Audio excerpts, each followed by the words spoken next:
Varachha police station વિસ્તારમાં ફરિયાદી સાથે સસ્તામાં કસ્ટમમાંથી મળેલું સોનું સસ્તા ભાવમાં આપી અને છેતરપિંડી કરવા અંગેની ફરિયાદ વરાછા પોલીસ સ્ટેશનમાં નોંધાયેલ છે.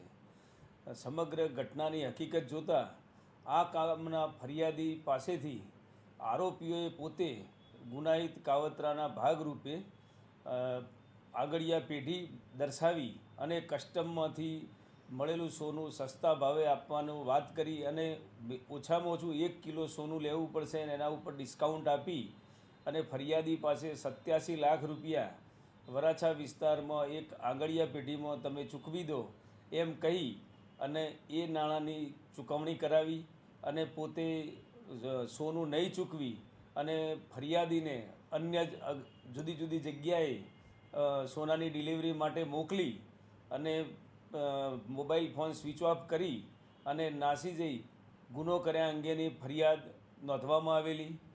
આ કામે વરાછા પોલીસે ગુનો નોંધાતા તપાસ હાથ ધરી કુલ 4 આરોપીઓની ધરપકડ કરેલ છે અને હાલ તપાસ ચાલુ છે. આમાં કુલ 8 આરોપી છે, એ પૈકી 4 આરોપીઓની ધરપકડ કરેલ છે તેમજ આરોપીઓના રિમાન્ડ મેળવવાની પણ કાર્યવાહી હાથ ધરેલ છે. સર, બોગસ જે આંગળીયા પેઢી હતી તેની અંદરથી રૂપિયા બી ફેંકતા નજરે પડે છે સીસીટીવીમાં અને આરોપીઓ નીચે દેખાય છે. તપાસ દરમિયાન આરોપીઓએ પોતે ગુનાહિત કાવતરું રચી શોર્ટ ટાઈમ માટે આગળિયા પેઢીની ઓફિસ ખોલી અને તેમાં પૈસા ટ્રાન્ઝેક્શન પેટે લઈ લીધા અને એ પૈસા લઈ અને ફરી ઓફિસ બંધ કરી અને ભાગી ગયેલ છે. એટલે એક પ્રી પ્લાન કોન્સ્પિરેસી કરેલ છે.